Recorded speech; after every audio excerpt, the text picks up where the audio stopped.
Welcome back to Movie Recaps. Today I will show you an action, adventure, sci-fi film from 2016, titled The Fifth Wave. Spoilers ahead. Watch out and take care. A girl is seen walking toward a store with a riffle. Cassie enters the emptied and destroyed market and grabs everything she can find when she hears someone ask for help. The girl goes in the back to check. As she enters the room, a man points a gun at her. Both of them want the other to drop their weapon. He does it first, then asks her to do it as well. She tells him to move his other hand, hidden under his jacket. The man tells her that he's wounded. When moves his hand, the girl sees something and thinking it might be a weapon, she shoots him. He had a crucifix in his hand. In a flashback, we see her at a party with her friends. She and her friend talk about her crush. As Cassie exits the party, she sees Ben, her crush. They have a brief exchange. Cassie gets home and checks in with her dad Oliver and says goodnight to her brother Sam. The next day, Cassie has soccer practice. Her friend wants to show her something strange on her phone, but they get interrupted by their teacher. All of a sudden, Cassie notices everyone else is on their phone because something major is happening. Later, Cassie's family watches the news report about a mysterious UFO. Sam runs out of the house and the rest follow him only to be struck by the image of the UFO in the sky above them. During the first 10 days, the aliens made no attempt at communicating. People from Cassie's neighborhood begin to move away from the cities, which is noticeable the next day at her school. Suddenly, all kinds of devices stop working. The kids in the class hear a crash outside and they see a pile-up on the road in front of the school. An airplane is also seen falling from the sky, crashing near the school, and destroying some of the cars. This was a reaction to the electromagnetic pulse that the aliens had activated, the first wave meant to kill all the power. Later, Cassie's dad picks her up from school. She looks at Ben and thinks it will be the last time she'd see him. Flash forward some time, Cassie and Sam are getting water, when the second wave hits like an earthquake. They run away from the falling trees when a giant wave appears behind them. Cassie manages to get Sam and herself to safety, climbing up on a nearby tree. They were the lucky ones, unlike the cities close to the ocean. Tsunamis had hit all the coastal cities and every island, completely destroying them. After the second wave, the third one was a modified avian flu that the aliens had sent back to the planet, decimating the human population.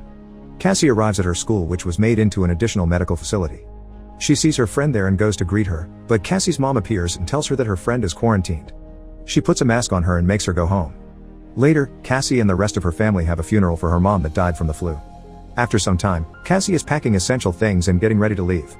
She ties Sam's shoes as their dad packs the last of the stuff they'll need. The three of them leave the house and begin the trek toward a refugee camp. They get there before nightfall and are greeted by one of the main people in the camp. That night, Oliver pulls Cassie aside from the others and shows her a gun. He explains how she should use it and when. Oliver tells her that she has to keep it on her constantly and hide it from others. Cassie takes it, saying that she thought they were safe there, but Oliver tells her that nothing is safe anymore. Sometime later, everyone hears a strange racket and sees a cloud of dust approaching the camp. Suddenly, army tanks drive out of the cloud and park in the center of the place, along with school buses. Colonel Vosh announces that he and his men are from an army base and are there to help them. The army officers divide the adults from the children. The adults go to the mess hall for a briefing and the children get on the buses.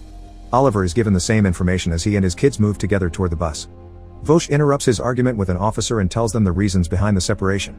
He explains that the camp is in danger and since they only have limited transportation, the army has decided to prioritize getting the kids back to safety. Oliver decides to listen to the colonel and makes Cassie and Sam get on board. He tells her to take care of her brother and assures them that he'll arrive at the base soon as well.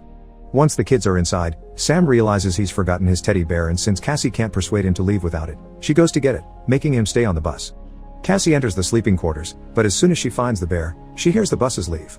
She runs toward them, though never manages to reach the moving bus. Meanwhile, Vosh informs the adults that the army believes that the fourth wave has begun. The aliens have come down from their ships and are moving among people, possessing the ability to inhabit human hosts and control their actions. The people from the camp become rattled and Vosh tells them that even though they can detect the aliens in children, they still can't detect them in adults. Everyone asks about their children, but the colonel tells them that they'll be held in a different facility than them because there is no way to differentiate humans from aliens. Cassie appears outside of the mess hall, but Oliver signals her not to come inside and to hide. Suddenly, a man antagonizes the army men, asking to be let out and everyone begins shooting. Cassie runs into the woods. A bit later, the soldiers leave the mess hall without any civilians. Cassie comes back and picks up Sam's teddy bear. She walks inside the mess and finds Oliver dead among the others. Before she leaves, Cassie grabs a rifle and runs into the woods again. Later, the children arrive at the base. As they walk out of the buses, they are given numbers and told to wait. The first number called is Ben's. He's taken inside the facility. An army doctor is examining him as Sergeant Resnick questions him. He tells her that his family died in the previous waves. Resnick tells him that he's lucky because he can avenge their deaths. Like the rest of the kids, he will help in the fight against the aliens. She injects a tracker into his neck. Ben asks how they can fight the aliens if they don't know what they are. Resnick brings him to another room to demonstrate how they're able to detect them. She shows him a buoy attached to wires and then gives him a special visor to see the alien. It is a parasite that infects humans and controls them. No extraction method works, so the only way to kill the parasite is to kill the host. She hands him a switch to kill the boy. Ben falters but eventually kills him. Resnick welcomes him to the fight.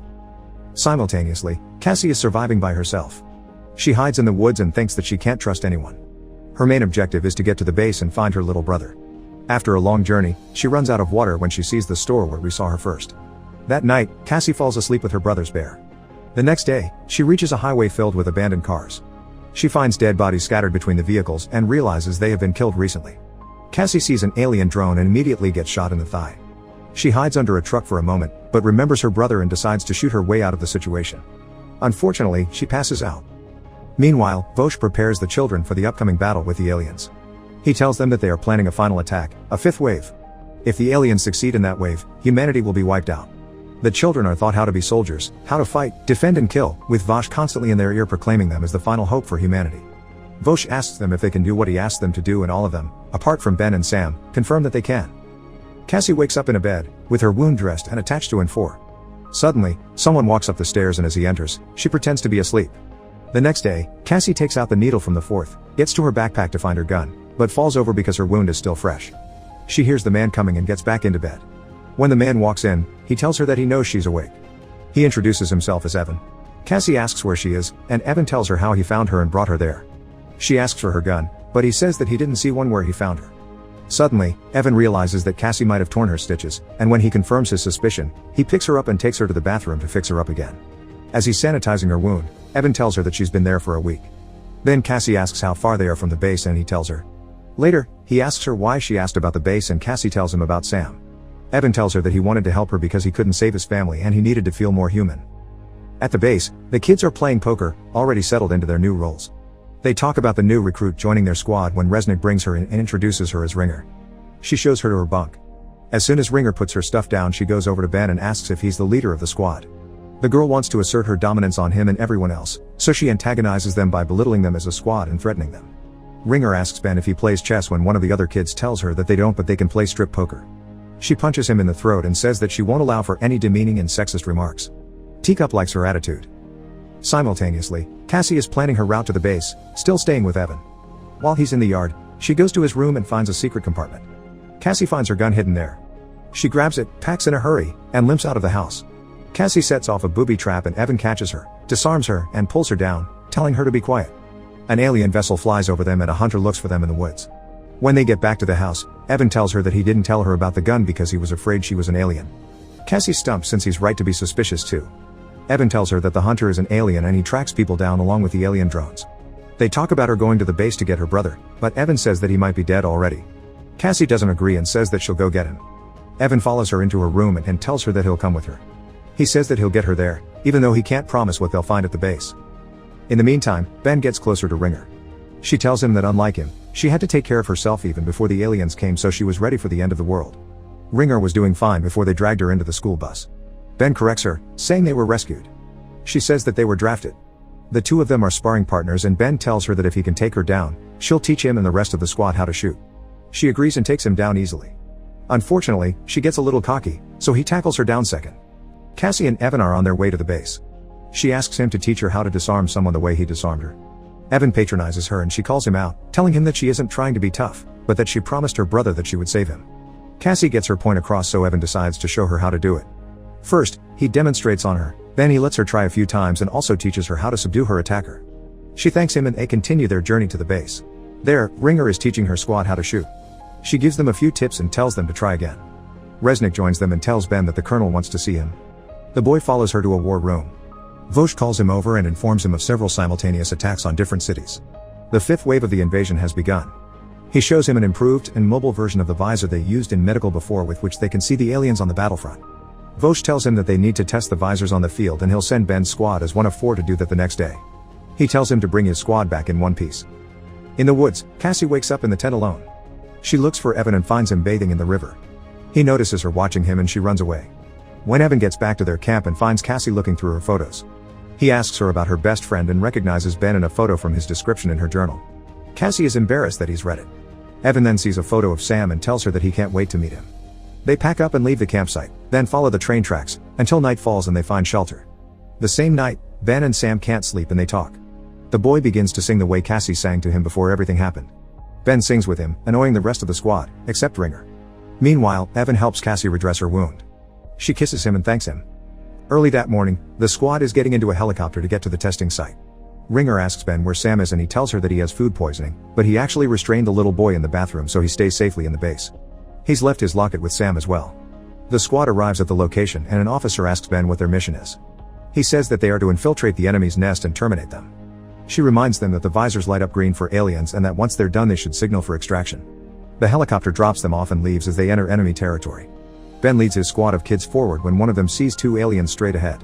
Before the squad can engage, they start shooting at them. Finding themselves in a tight situation, they hide in an alley and Ben tells them to run and take shelter in a bus. He and Ringer are the last ones in, so Ben closes the doors. They receive more enemy fire and one of them gets shot. Ringer realizes that they can't stay there and acts as a distraction for the enemy until the rest can get to another ally. Ben tells the others to get ready to run on his call. Ringer yells for them to run and as they do, the bus she rigged explodes behind them. The squad gets into an abandoned mall and when they clear it, they settle down. Ringer joins them and immediately voices her suspicion that something isn't right with the aliens. She wonders how can they make earthquakes and yet be afraid of an army of children. Ringer decides to escape the army, so she takes out her tracker. The moment she does, the rest read her as an alien on their visors and freak out. They don't know what to do until Ben realizes what is happening. He takes out his tracker and the others see him as an alien too. Ben says that he's not an alien and neither are the people that were shooting at them earlier. Resnick and Vosh lied to them. He says that green actually means human and that the visors and the trackers were fake. The real test was on them, to see how they would react to the situation. When the others question his logic, he explains that the army is actually the aliens, manipulating kids to do their dirty work and pick off the rest of the survivors. Ben tells them that they're not fighting the fifth wave, but that they are the fifth wave. Teacup asks what they should do and he tells all of them to take out their trackers. Ben will be the only one to go back to the base to save Sam. He tells Ringer to shoot him so it looks real. Simultaneously, hunters find Evan and Cassie. Evan walks out of the truck and one of them tells him that he's out of his drone sector then shoots at him. Cassie wakes up to find Eva struggling with the two men and he tells her to run. Before she does, Cassie takes out the gun and is looking for ammo when she sees something strange, then Evan falling next to the truck. One of the men is going after her and she manages to escape briefly until he grabs her outside of the truck. Cassie fires the gun, but Evan comes to her rescue. He struggles with the man with incredible force and kills him in the end. Cassie figures out something is off, so she threatens him with her gun. Evan tells her that he's both human and alien, a sleeper agent created long before the invasion started. When the ship arrived in orbit, the alien part of him woke up. Cassie asks him if killed his family, but Evan says it was the disease. He tells her that, unlike his kind who don't believe in love, when he saw her he fell in love with her and regained his human side. Ben had been tracking Cassie before and when another hunter shot her, he killed him to save her. He is now a firm believer in love because of her. Cassie prepares to shoot him when he tells her the truth about the army. She walks off and Evan tells her that she shouldn't be armed when she gets there because they'll kill her. Cassie tells him that if he follows her, she'll kill him. Meanwhile, Ben gets to a helicopter and back to the base. Later, she fake falls in front of a school bus and they take her in. Her number gets called and she gets the same treatment in the base from Resnick. As she shows Cassie the alien, she hits Resnick over the head. They struggle for a while, but Cassie kills her, then removes the tracker. She takes her clothes and goes through the base looking for her brother. Ben is at a briefing with Colonel Vosh, but he knows what the boy is up to. He asks him what he knows and Ben says that he knows what they are, then realizes that they will kill him. Vosh says that humans did nothing to deserve what happened to them other than occupying a space they needed, then faces him with another truth about humans. Namely, that we've been doing the same things to others for centuries. Suddenly, an officer comes in and tells them that Resnick has been killed, as well as 3 guards at the west gate. An explosion is heard from inside the base. Vosh orders the child army to be deployed and for his officers to find out who's attacking them. Ben fights off and kills the soldier detaining him and takes off his tracker. Simultaneously, Cassie is running through the hallways as another explosion hits. Vosh orders drones to be deployed on the site so they can see who's attacking them. Cassie runs into Ben and disarms him instantly. They recognize each other and she tells him that she's looking for Sam. Ben tells her that the army is the aliens and that they are deploying her brother into battle. He says that they need to get to him fast or she won't see him again. Cassie trusts him and they go to find him together. 2 soldiers stop them when Evan shows up and incapacitates them. Evan tells them that he planted the bombs and once the last of the planes with the kids leaves, he'll take the base down for good. He's sorry that he lied to Cassie and says that he chose his human side because of her. Ben and Cassie run to find Sam before Evan blows the base up. They get to the transport lines only to find that all of the children are there. Both of them move between the lines to locate Sam when Cassie finally sees him and gets to him. Ben shows them to an escape door and once they reunite Cassie gives him his teddy bear. Ben takes his tracker out and they run out. Simultaneously, Vosh is evacuating the base. He sees Ben and the others running, gets in the helicopter, and goes after them, but he doesn't manage to kill them before the base explodes. Suddenly, Ringer and the rest of Ben's squad appear in an army truck and save them. Cassie watches the base explode and thinks about Evan. Later, the squad has set up someplace, resting and eating. Ben talks to Cassie and asks her what they should do. She says that they need to save the other kids, but she still doesn't know how to. Ben tells her that they should worry about that the next day. They join the others of the squad and hope for a better tomorrow. Make sure to subscribe and turn on notifications so you can watch more videos like this. Thanks for watching.